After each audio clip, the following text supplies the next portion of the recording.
Hey everyone, today we'll be talking about fatty acid catabolism.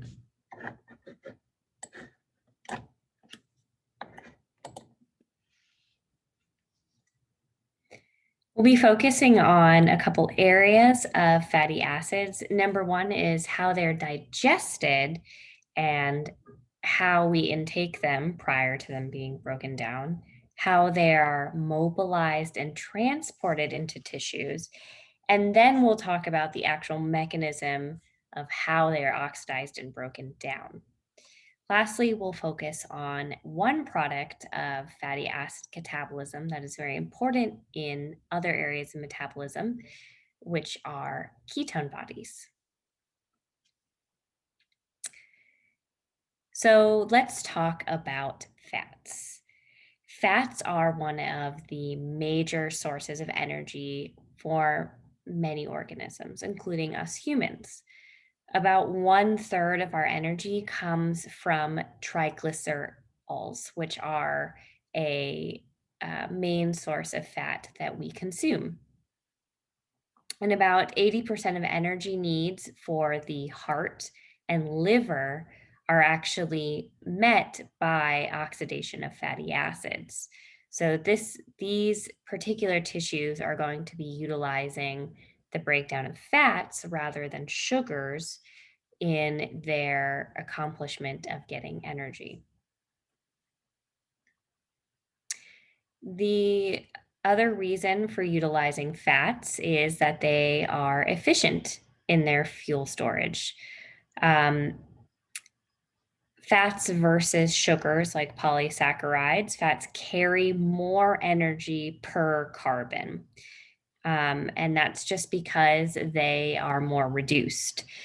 What I mean by that is they're less oxidized. Remember that the whole process of this breakdown is called oxidation. We oxidized glucose to make energy, and here we're oxidizing fats.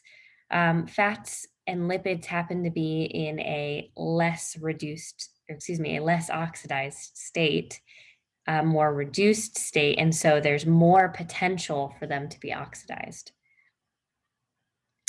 They also carry less water because they're nonpolar, so they can pack easily in that sense. So generally, we will use glucose and glycogen, which is a polysaccharide form of glucose, for short-term energy needs and for quick delivery of energy. But fats are going to be utilized for more long-term energy needs, um, for their good storage and because they have slow delivery. Here's just an actual pictorial example of fat storage in tissue. One of the main types of cells in which fats are stored are called adipose cells. This is a picture of white adipose tissue. You can see the pretty large fat droplets that are white. They're so large that they actually squeeze the nucleus of the adipose cells, which is stained red. So these little circles are the actual nucleus of the cell. So most of the cell is just for storage of fats. So how do we first utilize the fats? Fats are mostly coming in through diet. As we said, we're going to get about 80% of our fats coming from triacylglycerols, which we consume through diet. And so they're going to pass through the intestines, the stomach, and the intestines, and then they need to be absorbed and shuttled off to various other tissues to then be utilized for energy. So, this whole process of breakdown and absorption also requires a set of enzymes and a set of specialized cells to first kind of repackage the fats before we can utilize them as a lipid to break down. So you can see within the small intestines, the first thing that's going to happen is you get something called bile salts. These are actually, they're very similar to cholesterols, uh, except that they're charged and they emulsify the fats. So they help to kind of allow the fats to mix with the more uh, polar solvent within the small intestines. And they form little packages called micelles, and that's kind of just to start to package up and form these globular areas of fats. That's what the biosalts are doing. The next thing that's going to happen is we're going to have a release of a particular set of enzymes called lipases. Lipases are going to start to degrade the triacylglycerols.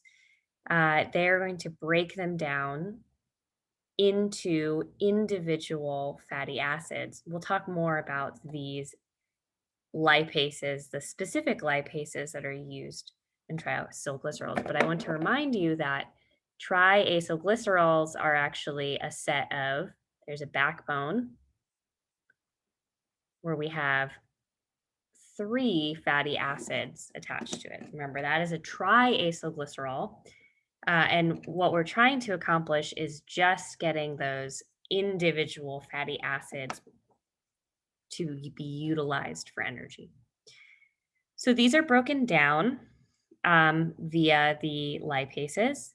And then the fatty acids actually, along with other triacylglycerols, are going to be packaged up to be sent through the bloodstream so that they then can get to other tissues.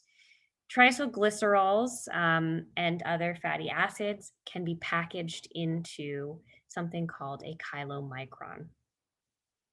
These are just a package of fats with some proteins, usually cholesterol and what are called apolipoproteins, packaged into a spherical unit that can travel through the blood and travel through without clogging or having just these tons of free floating fats that can then form plaques. And then this can allow the release of our lipids to our particular either adipocyte cells for storage or to maybe heart cells to use for energy. Wherever they need to go, it's to then be utilized. Here's a close-up of those chylomicrons. Again, chylomicrons are going to be able to move through the blood. They're going to sequester up about, I think, 80% in mass is going to be the triacylglycerols, which are on the inside.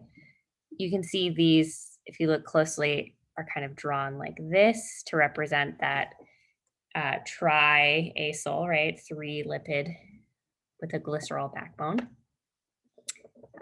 There are phospholipids, a different type of lipid that we talked about that have head groups on them that are decorating the outside of this chylomicron, and they form kind of a membrane to hold all of those triacylglycerols on the inside. And then we have our apolipoproteins, which are also decorating through the chylomicron. And these are there to help for recognizing the package. They're kind of like, hey, when they get to the cell for the delivery, cells will recognize these proteins and say, oh, this is a chylomicron, and we want to intake these triacylglycerides.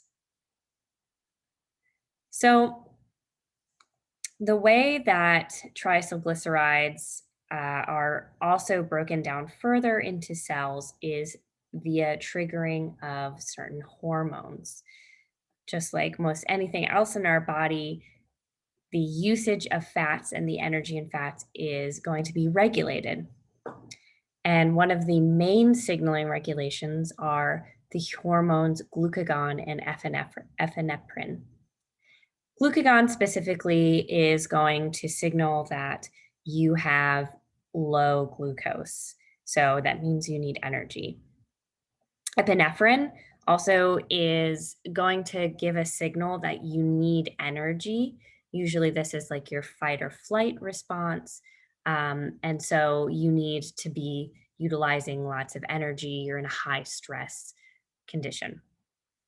So these will signal to your fat cells that are storing your fats to then break down the triacylglycerols into individual fatty acids, which can then be utilized quickly by the nearby cells. Now, I talked briefly about lipases.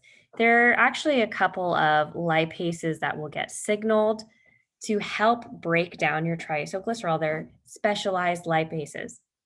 So one of them is called the adipose triacylglycerol lipase. This is one of the first lipases that will be signaled by this kind of cascade of events when glucagon is going to come in and signal. This is going to help break down only triacylglycerols. So notice that it will break it down into a diacylglycerol and a monoacylglycerol potentially. So it breaks these triacylglycerols further down into di or monoacylglycerols. Another particular lipase is going to be this one here. You can see MGL. This is monoacylglycerol lipase, which further can hydrolyze the actual lipid portion, the fatty acid portion, from the glycerol unit, that glycerol backbone. So now we have individual fatty acids that are broken off. These can go, they can be broken down through fatty acid oxidation, which we will get to. And the glycerol can actually be used further in other processes such as glycolysis.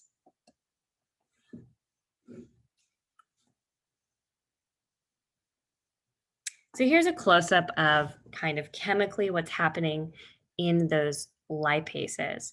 Again, there are specific lipases for cleaving fatty acids into either monoacylglycerides or from triacylglycerides to diacylglycerides. Here you can see, remember, this is glycerol. Here's our glycerol backbone. And here is an example of a triacylglyceride. This is 1 sterol, 2 lineal, 3 palmitoyl glycerol. So this is a triacylglycerol that is made of 3 different fatty acid lipids attached to a glycerol backbone.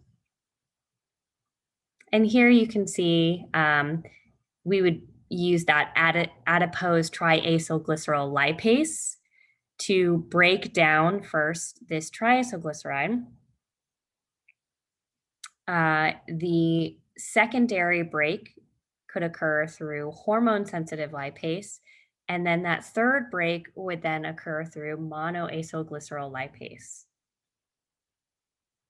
So we would break this into potentially one of those fatty acids and a diacylglyceride, and then you break off a second one and you have a monoacylglyceride, and then you would break off that third one, and now you have glycerol by itself and the 3 individual units. And each of those breaks, again, uses a different lipase. So again, break number 1 is going to use that adipose triacylglycerol lipase. Then number 2 is going to use hormone-sensitive lipase. And number 3 is going to use monoacylglyceride lipase.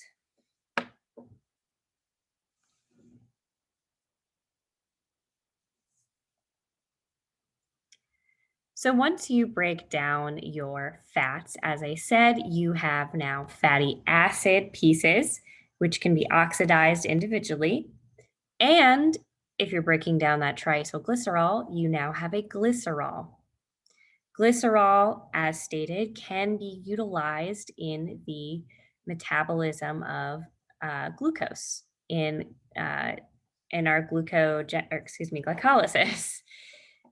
And where does glycerol fit into glycolysis? It fits in via process of transformations by making glyceraldehyde 3-phosphate. So glycerol can be first converted into glycerol phosphate. You can see that we have to use an ATP here and glycerol kinase. This is then transferred into glycerol 3-phosphate dehydrogenase, excuse me, and into this dihydroxyacetone phosphate, which we've seen as well in glycolysis. Remember that these two interconvert already in glycolysis, and this enzyme triose phosphate isomerase is already used in glycolysis. So really the only two new steps is this step where we do our glycerol kinase, we phosphate it, and then this glycerol 3-phosphate dehydrogenase to make our dihydroxyacetone phosphate. So these steps are utilized to make glycerol ultimately into glyceraldehyde 3-phosphate. And I want you to note that to do this process, we do need to use one ATP, but we also make one NADH.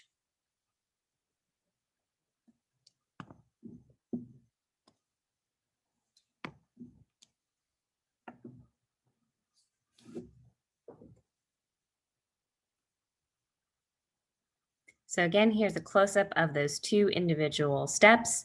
We first have to activate glycerol with glycerol kinase, and then oxidize it via glycerol 3-phosphate dehydrogenase, making an NADH. And then this step, once we make dihydroxyacetone, is just a step from glycolysis we've seen before, taking that DHAP and making it into glyceraldehyde 3-phosphate. Now, let's talk further about those fatty acids. They're not quite done in their transportation. So we've broken down our triacylglycerides into glycerol and fatty acid pieces.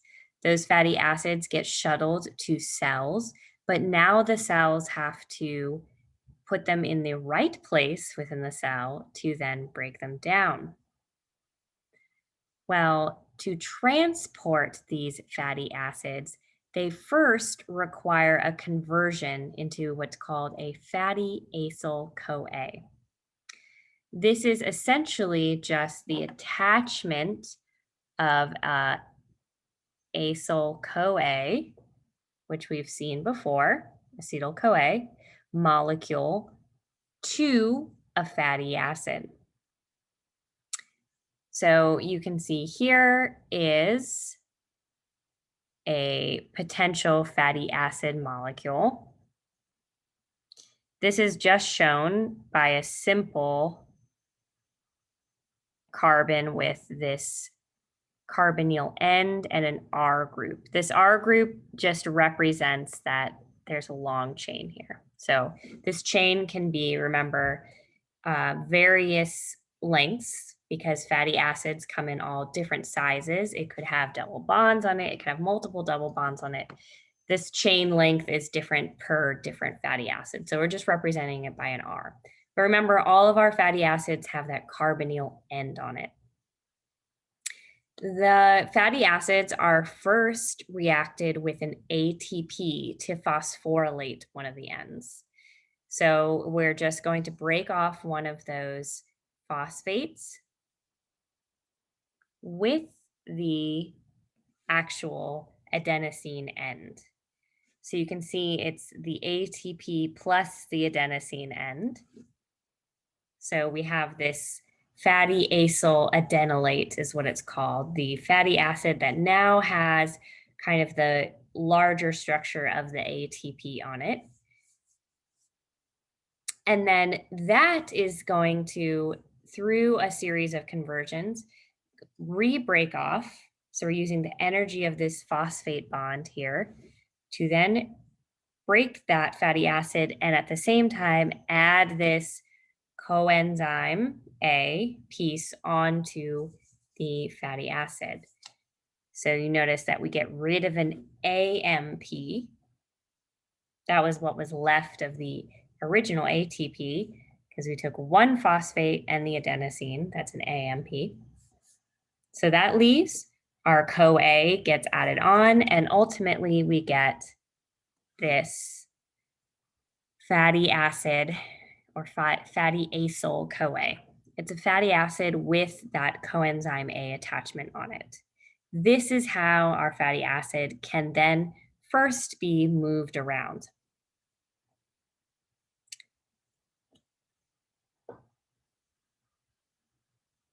So again, let's talk about a review of what we've already said. First, fats are degraded into their fatty acid pieces and glycerol in the actual adipocyte cells. Those fatty acids can be transported to other tissues or fuel for blood. And then we're going to talk about the actual oxidation of those fatty acids, which can occur in the mitochondria of the cells that they have been transported to. So, how do the fatty acids get into the mitochondria? Well, they have to be transported through a specific mechanism.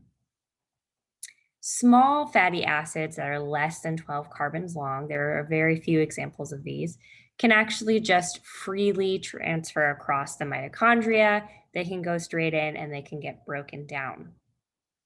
But larger fatty acids, the ones that you're going to see mostly, most of the free fatty acids that we are going to get from digestion, they have to be transported through something called the acyl carnitine or carnitine transporter. It has both names, acyl carnitine or just the carnitine transporter. This transporter utilizes a specific metabolite called carnitine, which is shown here. You might have actually seen carnitine previously when we talked about specific head groups that can occur on phospholipids. But this is just a small molecule. You can see that it's a very charged molecule, right? It has a negatively charged end here and a positively charged end here.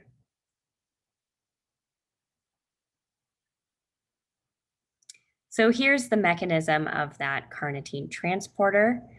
Remember that fats have to get broken down in the mitochondria, and to get into the mitochondria, they have to go through this transporter first.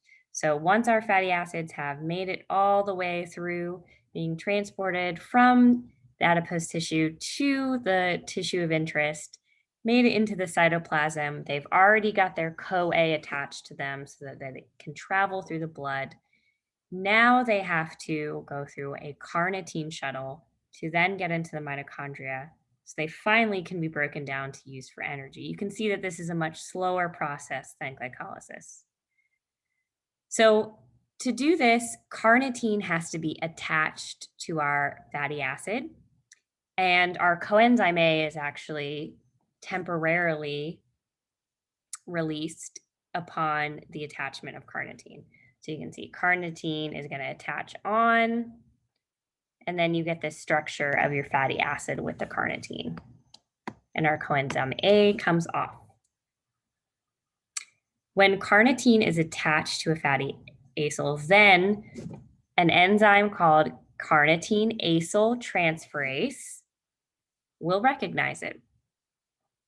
This will help the now full carnitine acyl group transport through the mitochondria membrane into the inner membrane space.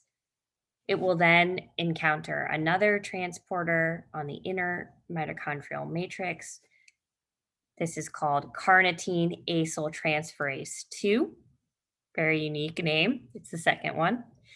And again, it needs to have that carnitine on it to be able to go through. And during this process, during the transfer through this transporter, our fatty acid is going to then lose its carnitine. It's going to gain back its coenzyme A. So here it is again as its fatty acyl-CoA. And the carnitine will be released, and carnitine can kind of travel back out and get utilized again for other incoming fats.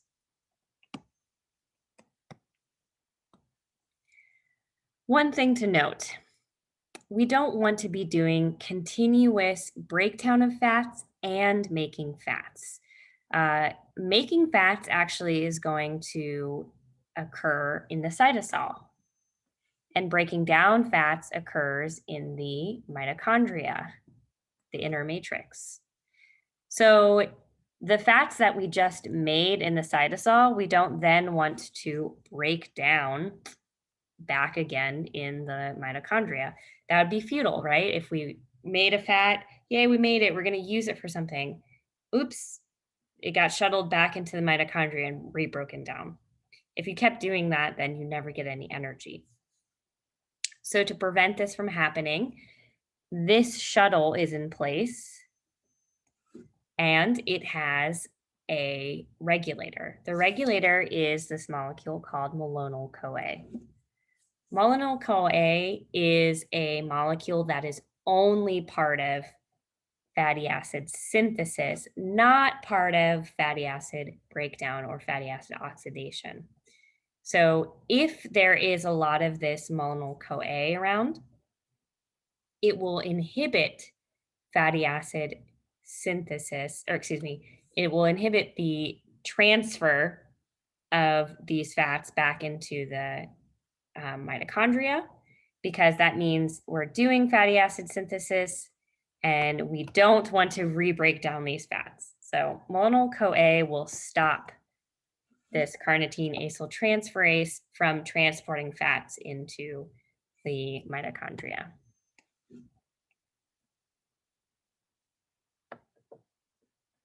Okay, so we're going to start getting now into the actual mechanism of oxidation for fatty acids. We talked a lot about how the fats are moved from different areas of the body, how they are broken down from triacylglycerides, how they are transported into the mitochondria, and now we're going to talk about how the mitochondria actually breaks down these fats. This is in a summation going to occur through 3 stages. The first stage consists of the conversion of 2 carbon units into acetyl-CoA via beta oxidation. So essentially, you're going to break your fat down into units of 2, and these are going to be made into acetyl-CoA. So just one acetyl-CoA, another acetyl-CoA, you're going to unit it out into 2 carbon units of acetyl-CoA. This also generates a lot of NADH and FADH too. So you can see both acetyl-CoA, which if you remember feeds into the TCA cycle, and NADH and FADH energy carriers are generated during this process. So this process is going to be the main process generating our energy molecules. Stage 2, you actually oxidize the acetyl-CoA in our citric acid cycle, as we said. That generates even more NADH and FADH. And stage 3, then you generate ATP from NADH and FADH. So this is where all of those energy are coming from a particular fat. I'm going to show you an image of it. Here's a fat. You can see it's broken up into these little 2 carbon units. Each of these units will become an acetyl-CoA. Each acetyl-CoA can then be shuttled into the citric acid cycle and make lots of energy carriers, NADH and FADH. The actual breaking of this fat also makes energy carriers, NADH and FADH. These we're going to see can continue on into what we call the electron transport chain, which makes a bunch of ATP.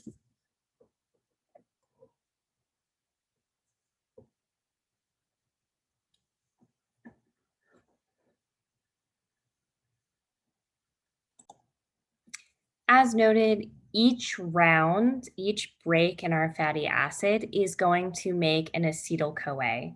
And each of those breaks shortens the chain by 2 carbons because acetyl-CoA is 2 carbons long. So you can imagine if you started with a fat that was 14 carbons long, you would make an acetyl-CoA and break it down to 12 carbons. You then do that again, make an acetyl-CoA, break it down to 10 carbons, make an acetyl-CoA, break it down to 8 carbons, and so on.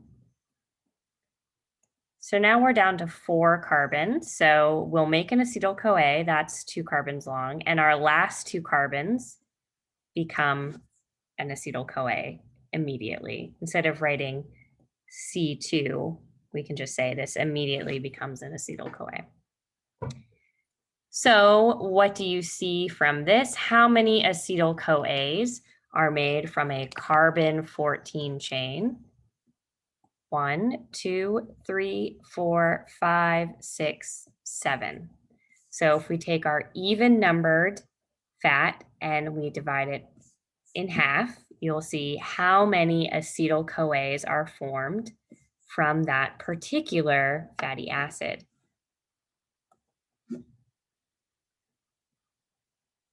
Now, this whole process actually occurs just from one trifunctional protein. It's pretty amazing. Just a singular protein is going to do multiple steps of the what's called beta oxidation or fatty acid oxidation. So this is in the mitochondria, as stated. Fatty acid oxidation, breakdown fatty acids, takes place in the mitochondria. This is good because then we have easy access. All of that acetyl-CoA can go right over to the citric acid cycle, which again, also in the mitochondria. So this protein is called the mitochondrial trifunctional protein, or MTP. It is a heterooctamer. So in total, there are 8 pieces, but these are made of what's called 4 alpha subunits and 4 beta subunits. Now, things aren't split evenly within the alpha subunits. There's actually 3 different types of activity going on. There's a subunit enzyme for hydratase activity, dehydrogenase activity, and a binding portion that helps actually bind the membrane to the mitochondria. And then the 4 beta subunits only really have one activity, and that is called the long chain thiolase activity. This multifunctional protein, just like the other ones we've seen, allows kind of substrate channeling. As you break down the substrate, it can easily pass from one portion to the next very quickly to fully do the entirety of its breakdown to make its final product. This whole protein is going to process fatty acid chains that, again, are 12 or more carbons, which, as stated before, is going to be most of the dietary fats you intake. But I do want to point this out that this protein does not handle small fats. There is another enzyme, which is what's called soluble in the matrix. So it's not this trifunctional, fully held together unit. It's a bunch of different enzymes kind of floating around in the mitochondria, and those will handle small lipids. Here's a closer look at this whole fatty acid octamer. You can see all of the 8 excuse me, this is not 8 of them, but this is showing each of the subunits. You can see the thiolase beta subunits, which are shown as 2 here. And what you can't see, the rest of these are actually inside the page, kind of behind what we're looking at. And you can also see some of the alpha subunits. This is what's called the ECH, the HACD, and again, they're on each side here. Those correspond to these names as stated before. Enol-CoA hydratase is our ECH, and then that hydroxyacyl-CoA dehydrogenase, that's our HACD. This ketoacyl-CoA thiolase, TFB, this is the beta subunit. And these are kind of the main parts of the process of our whole breakdown oxidation of fatty acids. In fact, you can see this is just giving an example of what's going on in each step, where you have a particular fatty acid that is then going through each process, broken down into our final acyl-CoA and going into the TCA cycle. So each of these enzymes is going to be utilized over and over again for a full breakdown of a fatty acid. And you can see they're all clustered together in our full protein. Okay, that's it for the first part of fatty acid catabolism. Next lecture, we're going to get into the nitty-gritty of what's happening in each of these steps inside this enzyme, and step-by-step breakdown of a fatty acid.